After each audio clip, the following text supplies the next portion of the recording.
ಮನುಷ್ಯನ ಕಿವಿ ಕೆಟ್ಟರೆ ಆತ್ಮವೇ ಸತ್ತು ಹೋಗುತ್ತದೆ. ಈ ಜಗತ್ತಿನಲ್ಲಿ ಕಣ್ಣಿಂದ ಬೀಳುವವನು ಕಡಿಮೆ, ಕಿವಿಯಿಂದ ಬೀಳುವವನೇ ಹೆಚ್ಚು. ಮನುಷ್ಯನ ಜೀವನ ನಾಶವಾಗುವುದು ಅವನ ದರಿದ್ರತನದಿಂದ ಅಲ್ಲ, ಅವನ ಅದೃಷ್ಟದಿಂದನೂ ಅಲ್ಲ, ಅವನು ದಿನವೂ ಕೇಳುತ್ತಿರುವ ಮಾತುಗಳಿಂದ. ಒಂದು ಮಗು ಹುಟ್ಟಿದಾಗ ಅದಕ್ಕೆ ತನ್ನ ಬಗ್ಗೆ ಏನು ಗೊತ್ತಿರೋದಿಲ್ಲ. ಅದು ದೇವರಂತ ಶುದ್ಧ. ಆದರೆ ಜಗತ್ತು ನಿಧಾನವಾಗಿ ಅದರ ಕಿವಿಗೆ ವಿಷ ಸುರಿಸುತ್ತದೆ. ನೀನು ಆಗಲ್ಲ, ನೀನು ಕಪ್ಪು, ನೀನು ಬಡವ, ನಿನ್ನಿಂದ ಏನು ಸಾಧ್ಯವಿಲ್ಲ. ಈ ಮಾತುಗಳು ಮೊದಲು ಕಿವಿಗೆ ಬೀಳುತ್ತವೆ, ನಂತರ ಮನಸ್ಸಿನಲ್ಲಿ ಬೇರು ಬಿಡುತ್ತವೆ, ಕೊನೆಗೆ ಆತ್ಮವನ್ನೇ ಕತ್ತಲಾಗಿಸುತ್ತವೆ. ಮಾತಿನ ಶಾಪ ಏನೆಂದರೆ ಕತ್ತಿಯಿಂದ ಆದ ಗಾಯ ಗುಣವಾಗುತ್ತದೆ, ಆದರೆ ಮಾತಿನಿಂದ ಆದ ಗಾಯ ಸಮಾಧಿವರೆಗೂ ಹೋಗುತ್ತದೆ. ರಾತ್ರಿ ಎಲ್ಲರೂ ಮಲಗಿದ ಮೇಲೆ ಕೆಲವರು ಮಾತ್ರ ಮೌನವಾಗಿ ಹೇಳುತ್ತಾರೆ. ಯಾಕೆ ಗೊತ್ತಾ? ಅವರಿಗೆ ನೆನಪಾಗೋದು ಜನರು ಹೇಳಿದ ಮಾತುಗಳು. ಕೆಲವು ಮಾತುಗಳು ಕಿವಿಯಲ್ಲಿ ಕೇಳಿಸೋದಿಲ್ಲ, ಆತ್ಮದಲ್ಲಿ ಕೂಗುತ್ತಿರುತ್ತವೆ. ಒಬ್ಬ ಮನುಷ್ಯ ಜೀವನದಲ್ಲಿ 1000 ಜನರ ನಡುವೆ ಇದ್ದರೂ ಒಳಗೆ ಒಂಟಿಯಾಗಿರಬಹುದು. ಯಾಕೆಂದರೆ ಅವನ ಆತ್ಮ ವರ್ಷಗಳಿಂದ ಅವಮಾನ ಕೇಳುತ್ತಾ ದಣಿದಿರುತ್ತದೆ. ಸೈಕಾಲಜಿಯ ಪ್ರಕಾರ ಸತ್ಯ ಮನಸ್ಸು ಒಂದು ಕನ್ನಡಿ. ನೀವು ಅದಕ್ಕೆ ಯಾವ ಧ್ವನಿ ಕೊಡುತ್ತೀರೋ ಅದೇ ಪ್ರತಿಬಿಂಬವಾಗುತ್ತದೆ. ಒಬ್ಬ ಮಗುವಿಗೆ ದಿನವೂ ನೀನು ಸೋಲುವೆ ಅಂದರೆ ಅವನು ದೊಡ್ಡವನಾದ ಮೇಲೆ ಗೆಲ್ಲುವ ಮುಂಚೆ ಭಯಪಡುತ್ತಾನೆ. ಆದರೆ ನೀನು ದೇವರ ಸೃಷ್ಟಿ, ನೀನು ಶಕ್ತಿಶಾಲಿ, ನಿನ್ನ ಜೀವನಕ್ಕೆ ಅರ್ಥ ಇದೆ. ಈ ಮಾತು ಕೇಳಿದ ಆತ್ಮ ಒಂದು ದಿನ ಬೆಟ್ಟದಷ್ಟು ನೋವನ್ನು ಗೆಲ್ಲುತ್ತದೆ. ಮನುಷ್ಯನು ಹೆಚ್ಚು ಕೇಳಿದ ಮಾತನ್ನೇ ಒಂದು ದಿನ ತನ್ನ ಸತ್ಯ ಅಂತ ನಂಬಿಬಿಡುತ್ತಾನೆ. ಇದೇ ಮನಸ್ಸಿನ ದೊಡ್ಡ ದುರ್ಬಲತೆ. ಫಿಲಾಸಫಿ ಪ್ರಕಾರ ಹೇಳುವುದಾದರೆ ಈ ಜಗತ್ತಿನಲ್ಲಿ ಜನರು ವಿಷ ಕುಡಿಯುತ್ತಿಲ್ಲ, ವಿಷದ ಮಾತುಗಳನ್ನು ಕೇಳುತ್ತಿದ್ದಾರೆ. ಮೊಬೈಲ್ನಲ್ಲಿ ದ್ವೇಷ, ಸಂಬಂಧಗಳಲ್ಲಿ ನಾಟಕ, ಸ್ನೇಹದಲ್ಲಿ ಸ್ವಾರ್ಥ, ಮಾತುಗಳಲ್ಲಿ ಅಹಂಕಾರ, ಇವೆಲ್ಲ ಸೇರಿ ಮನುಷ್ಯನ ಆತ್ಮದ ಬೆಳಕನ್ನೇ ಆರಿಸುತ್ತಿವೆ.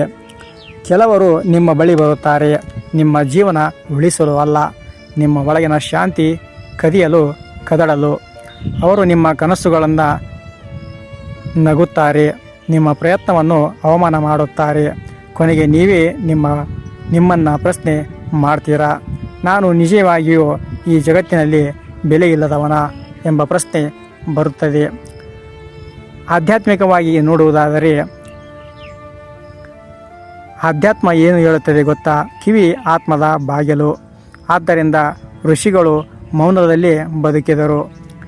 ಯಾಕೆಂದರೆ ಹೊರಗಿನ ಶಬ್ದ ಹೆಚ್ಚಾದಷ್ಟು ಒಳಗಿನ ದೇವರ ಧ್ವನಿ ಕೇಳಿಸುವುದಿಲ್ಲ. ಮನುಷ್ಯನು ಹೊರಗಿನ ಗದ್ದಲದಲ್ಲಿ ಬದುಕುತ್ತಾ ಒಳಗಿನ ಆತ್ಮವನ್ನೇ ಕಳೆದುಕೊಂಡಿದ್ದಾನೆ. ಧ್ಯಾನ ಅಂದರೆ ಕಣ್ಣು ಮುಚ್ಚೋದು ಅಲ್ಲ, ವರ್ಷಗಳಿಂದ ಒಳಗೆ ಕೂಗುತ್ತಿರುವ ಆ ಕೆಟ್ಟ ಮಾತುಗಳನ್ನು ಮೌನಗೊಳಿಸುವುದು. ಆತ್ಮ ಸಾಯುವ ಕ್ಷಣ ಒಂದು ಸಮಯ ಬರುತ್ತದೆ. ಮನುಷ್ಯನು ಹೊರಗೆ ನಗುತ್ತಿರುತ್ತಾನೆ, ಆದರೆ ಒಳಗೆ ಸಂಪೂರ್ಣ ಮುರಿದು ಹೋಗಿರುತ್ತಾನೆ. ಯಾರಿಗೂ ಅವನ ನೋವು ಕಾಣಿಸುವುದೇ ಇಲ್ಲ, ಯಾಕೆಂದರೆ ಹೃದಯ ಒಡೆಯುವ ಸೌಂಡು ಜಗತ್ತಿಗೆ ಕೇಳಿಸುವುದಿಲ್ಲ. ಕೆಲವರಿಗೆ ಹಣ ಬೇಕಿಲ್ಲ, ಹೆಸರು ಬೇಕಿಲ್ಲ, ಒಂದು ಮಾತು ಸಾಕು, ನೀನು ಸಾಕು, ನಿನ್ನ ಜೀವನ ವ್ಯರ್ಥ ಅಂತ ಹೇಳಿದರೆ ಸಾಕು. ಈ ಮಾತು ಸಾಯ್ತಿದ್ದ ಆತ್ಮವನ್ನು ಮತ್ತೆ ಬದುಕಿಸುತ್ತದೆ. ಜೀವನ ಬದಲಾಯಿಸುವ ಸಂದೇಶ. ಆದ್ದರಿಂದ ಎಲ್ಲರ ಮಾತನ್ನು ಕೇಳಬೇಡಿ.